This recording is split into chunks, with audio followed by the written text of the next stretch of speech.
Hello everyone, welcome back to FFG Live. My name is Evan Johnson, and I'm joined here today by Michael Boggs. Hey. How you doing today? Good, how you doing? Good. We're here, I'm doing great. We're here to announce a new hero that no one has seen or knows who this is coming. No, it has been leaked in a couple of different ways. Rumored, yeah. But it's true, the rumors are true, all of them.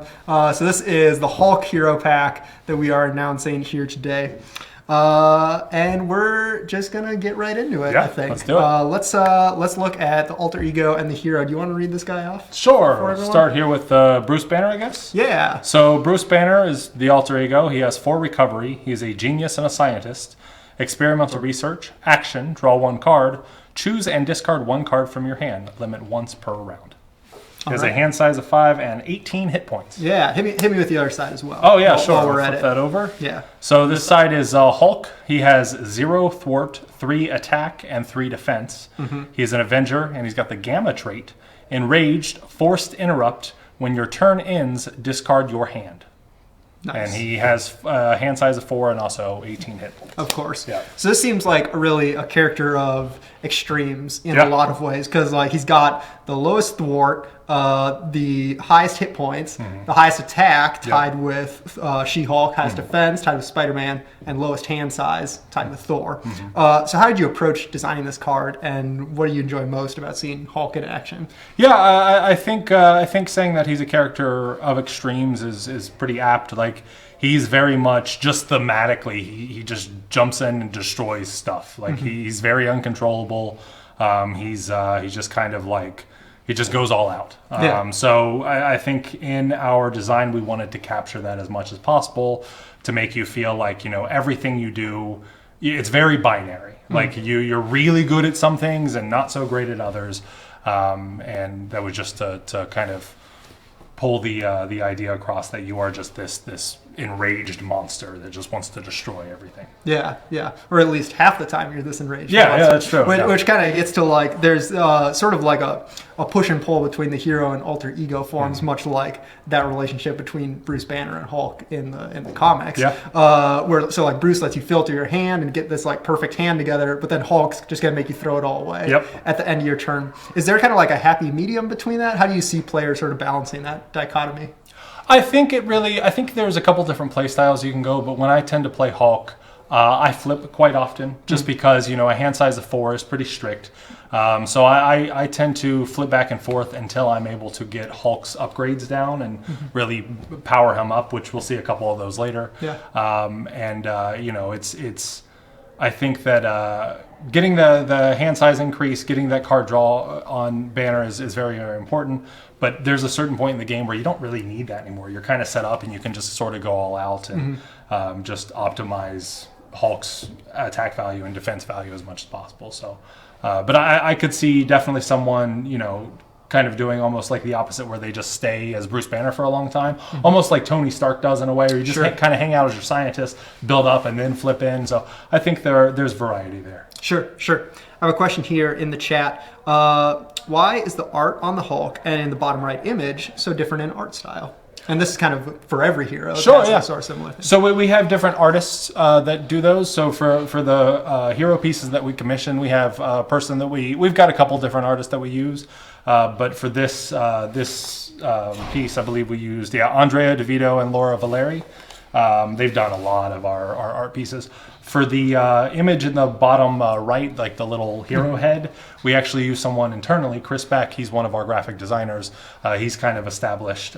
It's supposed to be reminiscent to the kind of the old comic books where you'd see like where they have their face like in the top corner. Yeah. So we kind of wanted to draw inspiration from that, and they look a little bit different, but we kind of like how it's like. One is very much sort of this new age type thing. One is kind of a callback to the previous versions of the heroes. Yeah. So this guy is also asking, was this play tested? Yeah, quite a bit, a lot. All the heroes are play tested. That's a big part of every hero. Is that we have to make sure that they're all balanced. And you know, Hulk is one of extremes, but his extremes are sort of balanced in his greater kit, as we'll see. All right. Well, let's look at some more cards. So I'll read off these next two. So first we have Limitless Strength. So this is a resource card. It says spend this card only in hero form. and it just has 3 physical resources. Yeah, that's a real good card. that can help to combat that hand size of 4 Sure. a lot as well. Yeah. And then as for something to spend it on, we have Hulk Smash. So this is a 3-cost event, superpower traded. Hero Interrupt.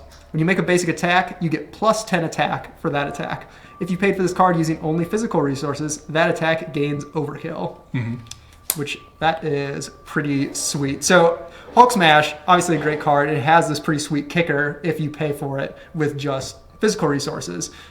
Is Hulk's deck entirely physical resources? Almost. 14 out of 15 cards are physical resources. Wow. And then of course he has his aspect cards and whatnot. Those as well, yeah. Yeah. But his so in his kit 14 out of 15, and then throughout his entire pre-built deck, I think it's a majority physical resources. Sure. So even though it's not entirely physical resources, do you see that as sort of like a viable way to build the deck? I mean, I've really enjoyed you guys bringing more choice or more intentional thought to like what I put in my deck, not just in what the cards do, but the resources that they provide. Oh yeah. Hulk, I think, is maybe one of the first times that we've really explored the resources in a very like tangible way, outside of maybe arguably Captain Marvel. She played a lot with energy. Right.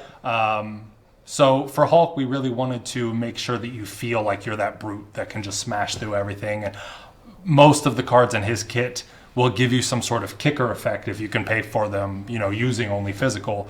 So when you're building your deck, I could very easily see someone, making a deck that is almost entirely physical. In doing that, though, you do have to give up a lot of cards that are really valuable. Like I believe Avengers Mansion has a mental resource, I'm pretty sure. That's very helpful to Hulk, who only has a hand size of 4. So you kind of have to make that call whether it's, is the consistency better or is including some of these more powerful cards better. And I could see, both options being equally viable. There's a little bit of discussion in the chat as to whether or not this is the way it works.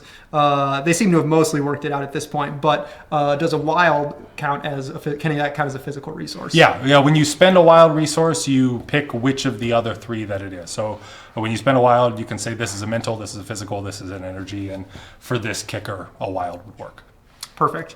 All right, let's see some new cards. You want to read off these 2 guys? Yeah, let's do it. The first one we have here is Unstoppable Force. This is a 2-cost event, hero action, Ready Hulk. If you paid for this card using only physical resources, draw 1 card. All right. Yeah. And then the next one? Yeah. This one is Immovable Object. This is a 3-cost upgrade. Condition, you get plus 4 hit points. Wow. Hulk gains Retaliate 1. That's awesome, and I really like the pairing of those cards as sort of emphasizing like the aggressive and the defensive side of playing Hulk. So like Unstoppable Force, obviously you can use that to make 2 attacks, or you can use it to attack and then ready up so you can defend. Which becomes even better if you have a movable object attached. How do you see Hulk behaving in play during a game? Do you typically go like all out just punching, or do you see him like blocking for some of the other heroes? Oh yeah, I think it's a bit of both. Generally when I play him, I tend to just, do what Hulk does best and smash things. He's really, really good at that. Yeah. But he's also, he is an immovable object. Like he's very much basically immortal from what I understand. So I think there are a lot of opportunities to sort of take the blow for your teammate, jump in, block it with your big 3 defense, maybe ping a damage back with your Retaliate, ready back up with Unstoppable Force.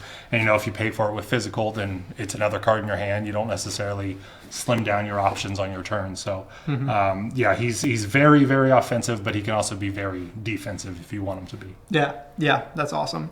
So let's look at, here's an interesting question I'm seeing people talking about this in the chat. I see people saying things like, may as well retire She-Hulk. This guy's way better than She-Hulk. Interesting. How would you respond to that? What do you see as kind of like the interplay between those 2 characters, or maybe like advantages of taking She-Hulk over Hulk? Sure. I think they both have their strengths and weaknesses. I think Hulk is maybe better at just wailing on enemies. I think he's a little more visceral. Yeah, She-Hulk has a lot of really good options for it. She's got the same base attack. She also has her 1-2 punch where she can ready up, so she can do things multiple. She can basic attack multiple times. She's got her Gamma Slam. But I think something like Hulk, I think generally has better defense, and he's like his Hulk Smash is very, very powerful. Really good on taking down one target.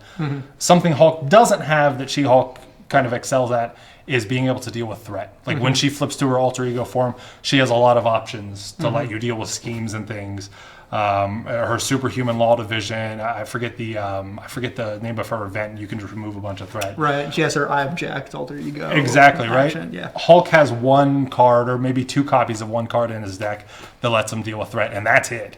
So I think if you want a character that is more about just destroying, then Hulk is maybe the way to go. But if you want a character that has a little more versatility in their kit, which is sometimes much more valuable, then I think She-Hulk is the way to go. Yeah, and something they're bringing up in the chat, which I would love to see, is just playing She-Hulk and Hulk together. Oh, yeah. Both of them aggression, Yep. just like we're going to punch through this as fast as possible. Yeah, and they would be very good at that. Which seems pretty awesome. All right, so let's look at one of the aspect cards that comes with Hulk here. So he, as you might expect, comes with the aggression aspect. Surprise, surprise. So here's an event, a new aggression event called You'll Pay for That.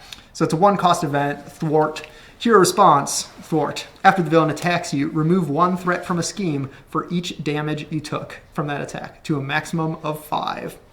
So this event really gives aggression a good way to deal with threat, which is something that they did not have previously, and it's probably something that's pretty essential when your hero has 0 thwart. Yeah, that helps a lot. As Hulk does. Do you see every aspect gaining its own kind of ways to deal with threat? Like, what are some of your major goals, and how are you going to keep each aspect feeling unique and with its own strengths and weaknesses? I think we want to keep each aspect sort of has the thing that it does very well, and I think we want to keep those lines separated as much as possible. Justice is really the threat removal aspect, but giving the players a little bit of variety and some deck building options is important. So in the case of this card can be very efficient, but you also have to take a lot of damage in the process. So it's, in my opinion, it's not nearly on par. One of the core set justice cards, for justice, that's just straight up remove up to 4 threat if you pay for it with a mental resource. Right. This one, it's like you have to wait for a specific opportunity, you have to take a ton of damage, and then even then you can't really control how much damage you're going to take. The up to a maximum of 5 can be great, but sometimes you only take 3 damage when you have this in your hand. So it sort of gives you a nice out if your hero doesn't have a lot of threat removal, or if you want to just put a little more variety in your aggression deck, but we definitely want to make sure that the aspect that does well with that justice still shines through more than any of the other aspects. Sure. So each, I guess another example could be that like every aspect receives allies, but leadership is like the ally. They play with aspect. the allies the most. Yeah. Yeah. Awesome. Do you want to read out Hulk's obligation there? Yeah. So this is Enter Demons, his obligation. Give to the Bruce Banner player, change form, flip your identity. Then, if you are Bruce Banner, discard 2 cards from your hand, discard this obligation. If you are Hulk, exhaust your hero, discard this obligation, and it gives 3 boost icons. Awesome. So this is the first obligation we've seen that breaks the traditional format. Yeah. So like, first of all, you're required to flip your identity. Yep. You don't have a choice about the effect.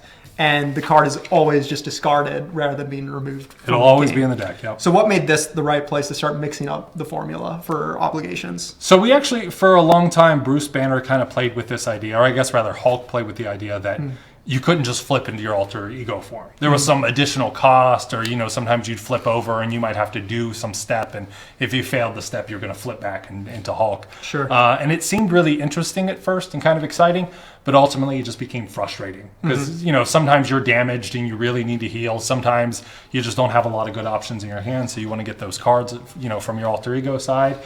So Enter Demons, the obligation, just seemed like the place to really make it work. Sometimes, Hulk will turn back to Bruce Banner when he doesn't want to. Sometimes Bruce Banner will turn into Hulk when he doesn't want to.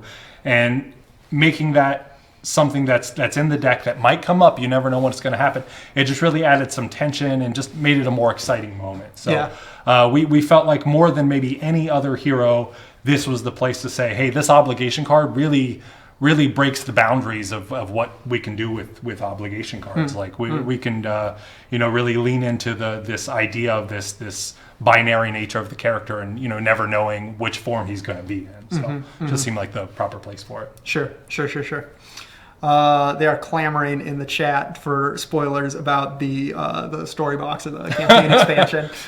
We don't have anything for you today, but we're getting close. Eventually, yeah. In like probably a month or so. Oh, okay. So like in a couple of weeks later this month, we're doing some gameplay on the stream. We're doing we're gonna play against Wrecking Crew with the 3 new heroes with Black Widow, Doctor Strange, and Hulk. Yeah.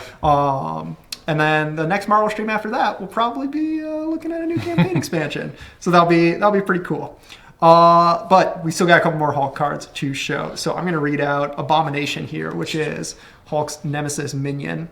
So Abomination, 2 scheme, 3 attack, 6 hit points, elite gamma, and then a forced response on his attack. If after Abomination attacks you, discard the top card of your deck. If a physical resource was discarded this way, take 2 damage. So obviously a very powerful adversary for the Hulk, and one that kind of preys on that desire that we talked about to just pack your deck full of physical resources. I also noticed that he has the 3 boost icons, the same as Inner Demons. What were kind of your thoughts as you approached the design of Hulk's Nemesis set, and what were your goals with that? So Hulk is obviously a very powerful hero.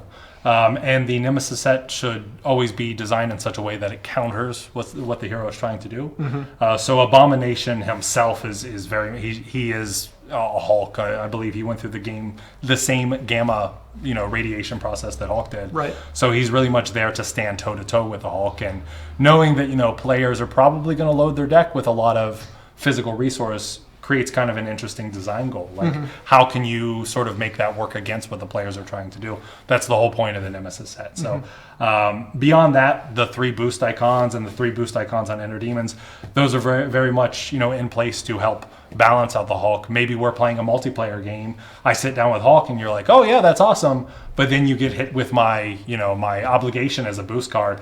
Now it's suddenly not as great as it seemed like it was. So it just sort of adds to that thematic element a little bit. It's just a little more unpredictable. You never quite know what's going to happen when you have a Hulk on your team. Right. That's awesome. I really like that. Do you want to read off this last card here? Sure. Yeah, this is a personal favorite of mine. This is a 3-cost support, Beat Cop.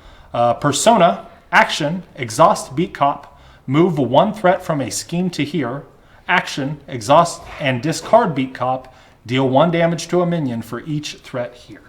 So this is a Justice card, of course, and not part of Hulk's pre-built deck. Yeah. But it does kind of lead to an interesting question. Hulk seems very, innately tied to aggression, and he could also fit well in protection with his high defense. But Justice Hulk seems really interesting, and I don't even know where to start with Leadership Hulk. If you were making Justice Hulk or Leadership Hulk, where would you start? What would be the key parts of making that deck work? Yeah, I think so. Hulk in his kit itself has a lot of ways to be aggressive. So if I were to do a Justice Hulk or a Leadership Hulk, I think I would want to round out his weaknesses, which is threat removal. I'd probably find... I think if I were to do a Justice Hulk, I don't know how many events I would necessarily load in my deck. I'd want things like Beat Cop, where I can put it on the table and sort of have stable threat removal, just because my hand size is smaller at 4 cards and I have to discard them at the end of each turn. So having events, sometimes you're going to draw things that just aren't valuable at that moment, and you don't want to clog up your hand if you don't have to. So getting down some sort of upgrade, such as Heroic Intuition, or having down supports, I think would be very valuable. Leadership is very much the same way. Throwing out allies that have high thwart value is really useful, or allies that can do some sort of effect to just mitigate threat in general. I think would be really useful. And then beyond that, any sort of effect that just kind of gives me consistency in my deck, I think that's always a good thing. Justice is kind of interesting because it tends to lean a little more in the direction of mental resources, whereas Hulk kind of wants all the physical resources. So finding that balance there, I think, could be a bit of a challenge, but I think it could be very rewarding if you could pull it off. Yeah, absolutely. Keep the questions coming in the chat. I'll go through a couple of these as we're done with new cards, but I'll keep fielding your questions here. I see a number of people asking about when hero packs are going to get restocked, like Captain America and Miss Marvel and whatnot. These hero packs that sold out. So to which I can say that we are working as fast as possible to bring those back. Obviously the demand for Marvel Champions was enormous, which we're super excited about. Yeah. And people have loved this game, and we love giving it to you. And no one is more eager than us to bring those cards back to you so that you can get to playing with these heroes. So it'll be soon. We're working as fast as possible to get that rolling. So keep patient, I guess, or thank you for your patience. A question about, where did it go? I'm sorry. Can you confirm or deny a crossover with Arkham now that there's a beat cop in Marvel Champions? You guys got it. You caught it. Yep. Unfortunately, there are no planned crossovers that I know of. But that you know of. That I know of, it might be in the works. Who knows? People asking who is Hulk's signature ally in his cards. Hulk doesn't have one. Oh snap! He's the first hero to not have an ally. Hulk is Hulk. Hulk is Hulk. Yeah, yeah. It's very, very much intentional. We debated a lot of different allies that could go in his deck, and there were a couple that felt appropriate. But at the end of the day, it just kind of felt better to say, I'm just this character and I'm here to smash face. Yeah, and he does have allies in his pre-built deck. Yes. But they do not, their aggression aspect, they're not part of his signature cards. Let's see. People asking about silhouettes for new characters coming out after the campaign expansion. Yes, I imagine that when we announce the campaign expansion, that we'll have a set of new silhouettes for you guys to look at and see if you can guess who these heroes are. Yeah, people seem to really enjoy those last time. There's a lot of good guesses, very accurate guesses. So. Yeah.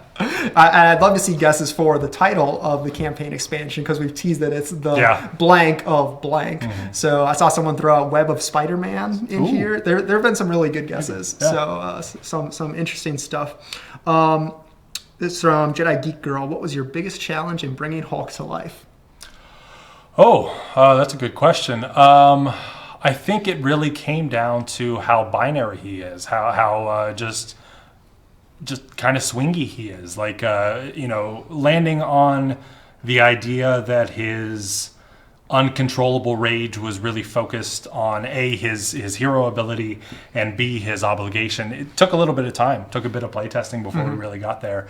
And once we did, it kind of felt like everything fell into place. But, just making him feel like Hulk without also feeling frustrating to play it was hard to get that balance. It was also, I think there was a little bit of